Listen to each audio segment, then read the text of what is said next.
కాపు ఉద్యమ నాయకుడు వైసీపీ నేత ముద్రగడ పద్మనాభం ఇంటి పోరుతో సతమతమవుతున్నారు. పద్మనాభం కూతురు క్రాంతి జనసేనలో చేరినప్పటి నుంచి తండ్రి కూతుళ్ల మధ్య వివాదం పెరుగుతూ వచ్చింది.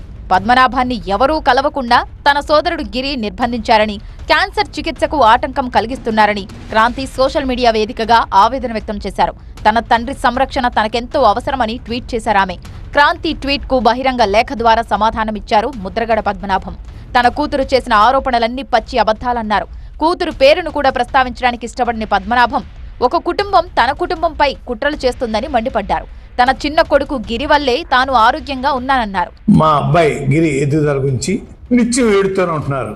వరవలా పోతున్నారు, రగిలిపోతున్నారండి. వాళ్ళకి వచ్చే పోయే కాలం ఏంటో తెలియదు. నా కొడుకు రాజకీయంగా పైకి వచ్చి తప్ప ఏమన్నా వారు ఏమన్నా డబ్బులు అడిగామా, వారు సాయం కోరామా, ఏమీ లేదే. వాళ్ళ సంబంధం ఏంటని అడుగుతా ఉన్నాను నేను. తన కుమారుడి రాజకీయ ఎదుగుదలను చూసి కొందరు తట్టుకోలేకపోతున్నారని మండిపడ్డారు ముద్రగడ. ఏసీవాడిని ఇంకా ఏడ్పించడం కోసం నా మనవరాలు రాజకీయాలు దింపుతాను, ముఖ్యమంత్రి స్థాయికి తీసుకెళ్తాను, మనవరాలు తీసుకెళ్తాను రాజకీయాల్లోకి.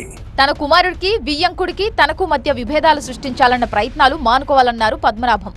నా కొడుక్కి నాకు మనస్పతి పెంచి దూరం చేస్తే వాళ్ళ గడపకు వస్తానమ్మని చెప్పి అనుకుంటున్నారండి. చస్తే ఈ జన్మ కదా ఎన్ని జన్మలు ఎత్తినా కూడా గుమ్మం ఎక్కను. ముద్రగడ బహిరంగ లేఖలో కుటుంబ తగాదాలు మరో లెవెల్కి చేరాయి. తన రాజకీయ వారసుడు గిరి అని ఫుల్ క్లారిటీ ఇచ్చారు పద్మనాభం.